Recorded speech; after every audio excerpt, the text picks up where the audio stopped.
Today we're going to look at one of Alyssa's favorite places in the world. The Coliseum.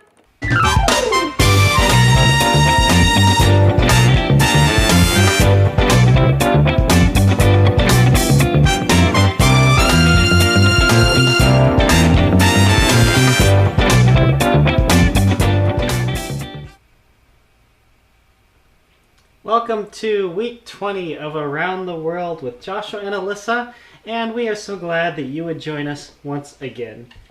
If you have watched all 20 of these, great for you. We really appreciate you. We're actually looking at our statistics, and it seems like a lot of people were excited at the beginning, and then they just get less and less each time. Well, probably part of it is that people are going back to church, too.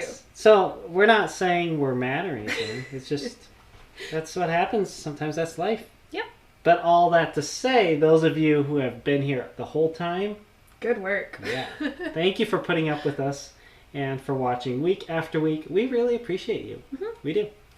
So today we are going back to Italy, and we are going to look at one of Alyssa's favorite places in the world. Yep. It's not my favorite place in the world, although I do really like it. So I'll let her do a lot of the sharing. Yep. So we're going to talk today about the Coliseum. And I think one of the reasons I really like the Coliseum is that it's one of the 7 wonders of the world. So I've been to 3 of the 7 wonders. I've been to Machu Picchu, to the Coliseum, and then to Petra in Jordan. So I just have 4 more to go. Almost at the halfway point. Together, we're past the halfway point. That's true. Because I showed you one last week. Yeah. In Brazil. Christ the Redeemer statue.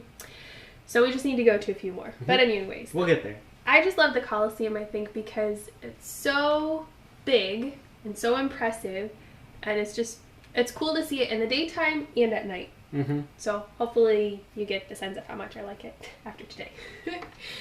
So I want to show you some pictures from when we just went to Rome last year. And we have the Ark of Constantine. Now that I'm saying that, I'm not sure if as it's coming out or not. I'm not sure. I'm pretty sure. It won't be the first time we've said something wrong on here. But it might be correct. I think so. But it's, yep, I was right. Good Arch job. of Constantine. It's right outside the Coliseum, and it's also cool. Definitely not as big as the Coliseum is, but still pretty substantial. I mean, you can see the people at the bottom there. You compare them size-wise. This picture makes it look bigger than the Coliseum, but again, it's a wide-angle lens, and we were standing right next to it. So let me show you the real size in comparison to the Coliseum. Okay, now do you see it on the right? Yep, I do. It's a lot smaller than the Coliseum is. But it's still like 80, 90, 100 feet tall, something. But the Coliseum big. is really huge. Yes. And a lot of times when you see pictures, you see it kind of with this cutout, just like you see here in front, where the left side is taller than the right side. And it used to go all the way around like that, the tall version, but there was like an earthquake or something. There's an inner shell, basically, and an outer one. Yes. And this outer one, they reinforced it with on the outside so that it wouldn't fall down anymore. But yeah, it did. It used to go all the way completely around. So it used to be even bigger than it is now. Gigantic. And it can hold between 50 and 80,000 people in its prime. Now you really can't fit that many because all the seating is basically gone. But they said on average it would be about 65,000 people when it was fully up and running as it should have been. It's all based on arches, and it's in the shape of an oval if you were to look at it from up above. Hard to tell from a picture, though. Very Romanesque. Yes. To have all of those arches. Yes, and everything is very balanced, just like the Vatican City. And the seats all used to be up above those arches. So it was like rows and stacks of different seating made out of marble, which would have been really fancy looking. Here's just one of the pillars that would have been there. A lot of what the Coliseum looked like back in the day is gone because after it was used for all the different events, for gladiator fights, for animal fights, they even had a time where they would fill it with water, that middle section. They had water in there and they could do like little water battle kind of things. So after they did all of that and it was just sitting empty, people came and used it basically as a quarry because there were so many valuable things there, so many valuable pieces of rock and such, and they just kind of kept taking things away, a lot of which ended up in the basilica, the fancy church over in the Vatican, some say. Some people would say not so much, but whatever. So there are a lot of things that are missing that would have made it even more spectacular than it is, but if you can just take some time to imagine that, probably was a really cool thing to see.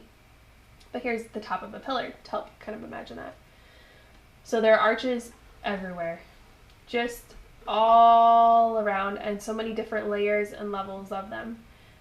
And it's hard to take in the whole thing in one picture, because once again, it's big, and when you take it with a wide angle lens, it looks nice and small now. Like, oh, I can just fit this in my pocket. But you can't. You cannot. Unless you have really big pockets.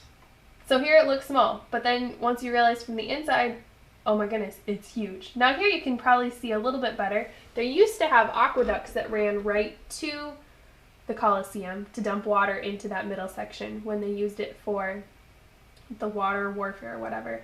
Now they've done a lot of excavation in that area and they're kind of rebuilding it. They also said back in the time when animals fought there would have been like cages down there to keep the different animals in before they had them come up to fight. So what you see here is basically underground of what people would have seen back in the day. Yes. Because you can kind of see near the back there's like a flat surface or floor, and that would have run the whole distance. And then people would come up on top. But there's no floor there anymore. They've taken it out. So you can see below. So it kind of was almost like catacombs in a sense below that table area. And I just thought it was so cool to see the Colosseum from the inside. I'd only seen pictures from the outside. I didn't realize how cool it looked from the inside. And it was really amazing to see it a second time too. I didn't know it was an oval. Yeah. I always thought it was a circle. Because the pictures are never from up above. They're always from the side and it looks like a circle. But it's actually an oval. Yep. So when we were there just last year, we went back at night too because I loved seeing it at night. So I thought Joshua would like it at night. And it is pretty cool. It's all lit up and just has a different feel. I feel like you get to see the arches even more because they're kind of backlit from that. And it is right on a busy city street just up the way from there. Back in the day, there used to be a statue in each of these arches on the second level. Yep. Every single one of those had a different statue in it. And if you think back to like, let's go back to a few, maybe like this one. So imagine that, a statue in each one of those in that second layer. Second and maybe even the third level. Whew. I can't remember for sure, but it would have been a lot of statues. There might be a couple on site now, but most of them are just gone. Yeah. But it was pretty fancy. And then I also liked seeing this at night. It was just cool, all balanced, and got to take in the nice dark sky against all the bright lights to just light it up at night. A little less busy too. During the day, it's pretty busy. Yep. A lot of people there. But definitely very fun. So we will go back next week and look at some more of Rome, right? So, one more week of Rome. So we couldn't fit it all in. Several weeks in Italy, and we haven't even been to most of Italy. There's just so much there, but it's fun. It's a great country. Yeah, I think so. Ready for the last part of the Amy story? Can you believe it? We're already at the end. I can't believe it. Ah, so sad. Okay, well, part number 5. This one we're going to talk about protection unseen. How God protected Amy in ways she didn't even know or really understand until kind of later.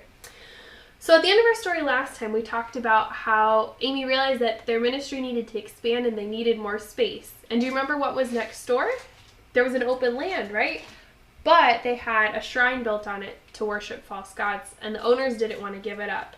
So for 5 years, Amy and the girls prayed that God would give them this land, that the owners would sell it to them. Finally, after 5 years, the owners did. They sold the land, And Amy and the girls began to take it apart piece by piece, all the way down to the 5-year-old girl. They were pulling pieces of the building off and taking it down, and they were thankful God had provided it for them. But as they were doing that, they were still praying because they knew what they were doing was dangerous. The people in the area weren't really all that happy about Amy and the girls taking apart this shrine to worship a false god. So they prayed and asked for God's protection. And God did protect them. He kept them safe and provided for them so they were able to continue to build and expand where they were. But it wasn't perfect all the time. We're going to talk about some of those ways that God protected them in a little bit. But let's back up earlier in the life of Amy, back when she lived in Ireland. At another time when she realized God protected her, even when she didn't realize she needed protection. So Amy worked in a lot of different ministries, and one of the things she did was she worked with girls who lived in who worked in the factories and then who lived in not so nice areas of town. And these girls were called the shawlies because they would wear really long shawls after their long days of working in the factory. Now, since these girls worked in there all the time, they didn't have good schooling, and so they weren't very high educated, and they didn't smell all that great or look all that great because of where they lived. And they were really rough girls. They weren't always the nicest people. They weren't very well mannered. But Amy felt like they needed to know about God and they needed to know God's love. And she felt like the best way for her to understand them was to live like them. So she went and she rented an apartment right in the area where the rest of those girls lived because she felt like that was the best way for her to understand them and to be like them. So she did. She rented an apartment that was like kind of falling apart, didn't look very nice like the picture shows, and had bugs and stuff in it. But she lived there because she wanted to show the girls that she loved them. And she worked in like a mission for these girls so she could share God's love with them kind of based on their schedule when they weren't working at the factory. And she was able to share the love of God with a lot of these girls just because she lived like them. Well, one time she decided she was going to go back and visit her mother back in the other side of the city. And so she began walking to the train station. As she walked, a gang of boys started following her. And she prayed that God would protect her, and the gang of boys kept getting larger and larger until they were like all the way around her. And there were so many of them. She thought she was in real danger now. What was she going to do? Hopefully God was looking out for her, which he was. Well, as she was walking down the street, suddenly a woman grabbed her by the back of her dress and pulled her inside and stood between Amy and these boys. And this lady lectured these boys about how they shouldn't be following after her and how they shouldn't do this. And Amy was amazed. All that stood between her and all of these boys was this one woman. All these boys, all these very angry, mean boys. And God protected her by using this lady. And the lady talked to the boys, and eventually they just kind of wandered off and stopped bothering her. Wow, that was a cool story of how God was looking out for her, and she didn't even realize it when she left to go to the train station.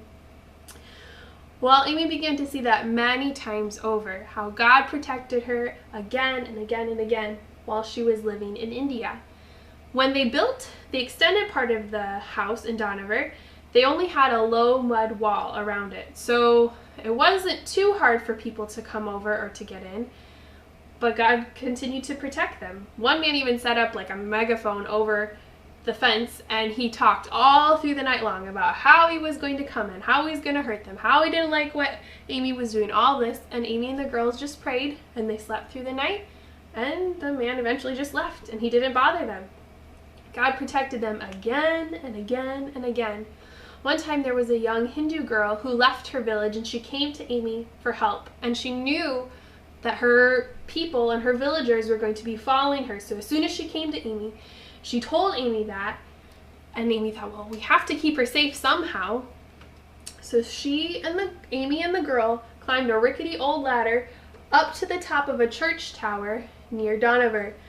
And the girls, villagers, and family members all came to Dohnavur. They surrounded it. They began to search through all the buildings trying to find Amy and this girl. And I bet it was really scary for this young girl to wait up there and to wonder what was going to happen next.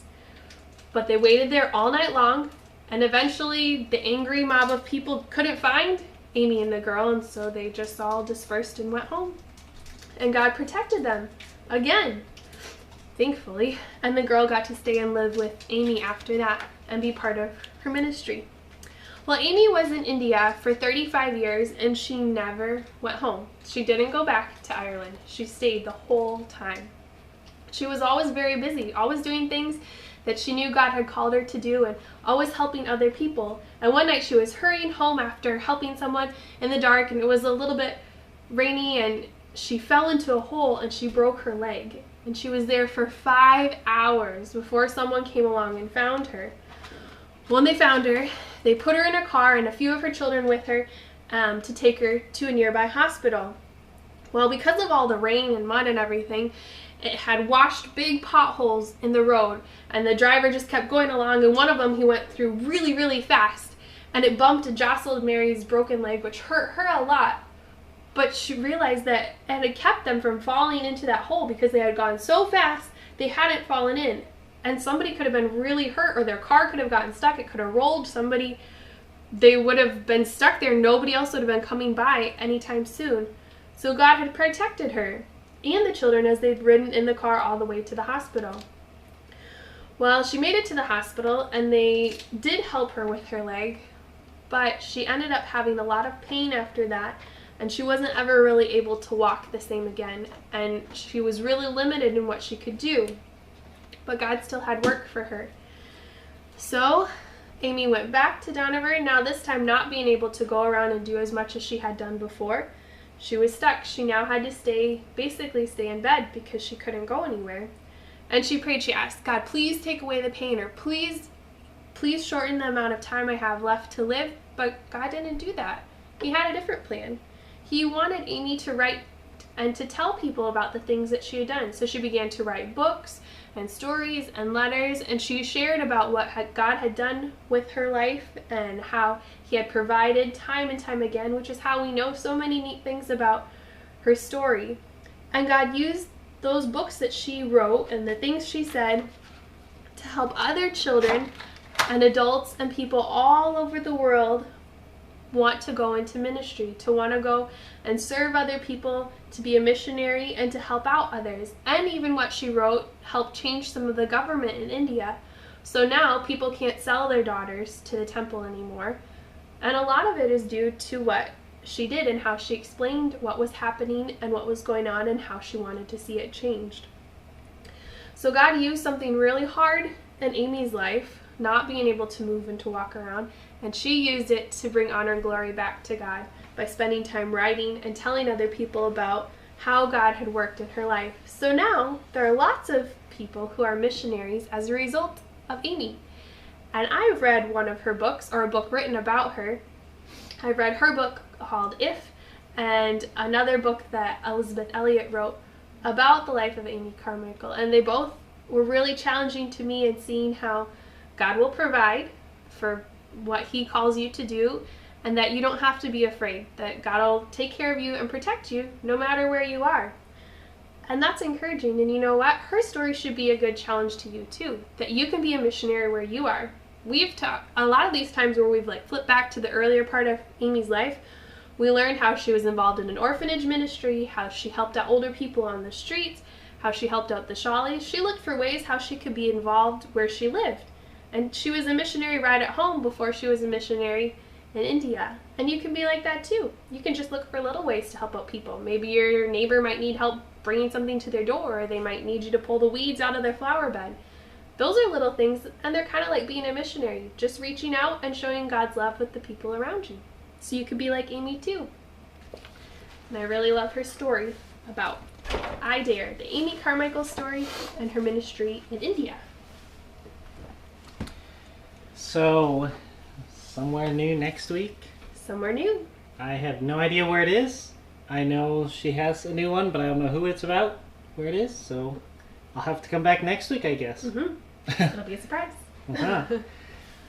Well, we are going to review the last 4 weeks of people that we have looked at and groups, ministries that we have discovered, and also we have something kind of hidden. Hope you found it. All right, so hopefully you find it quick, because now we're on to something else. Rhonda Green in Micronesia. Wow, this seems so long ago. Yeah, it does. There she is, serving with many, many different island people on the island of Guam. Mm-hmm.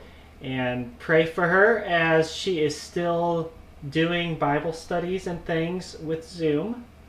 But also pray for her as she finds new ways right now during this pandemic to minister to people. Mm-hmm. And to keep up her ladies' ministries and children's ministries, and things look a lot different, just like they do here. Yep. Daryl and Earlynne Thompson in Chile. And same thing, prayer for them as they are doing things differently nowadays, but also as they're getting ready for school to start back up. He's preparing for classes and he has to teach in a different way. But also I would ask you to pray for strength and health for them, because they are getting older. Been in Chile now for 52 years. That's crazy. They are still considered missionaries, but retired missionaries. And all that means is not much. Just retired, but they're still serving God just as much as they were before. Just as happily and loving where God has placed them. And so they are just as active as they would be if they weren't retired, I'm pretty sure. So pray for strength, health, and wisdom for them at this time as they continue doing ministry. And lastly, for sports event evangelism, as they prepare for, hopefully, the 2021 Olympics. Pray that they would have a good group of people attend, just like we had 4 years ago in Brazil. And pray that the Olympics would actually happen, that we would actually get to go and be part of this group, and serve God in Japan for a couple weeks next year. Hopefully. Thank you so much for watching. Thanks for making it to episode 20 with us. That's pretty impressive. And hope you enjoyed. Hope you learned something new. If you learned something you want to share with us, go ahead and put it in the comments below. That's been fun to see even on Facebook. Sometimes people's comments of how they knew something or somebody about the area we went to. It's always fun to see what you guys think too. Or you see somebody in these pictures that you know and we didn't know you knew them. That could happen too. Yep. But stay tuned for our next story and a little bit more about Italy. And we'll see you next time. Yep. Bye. Bye.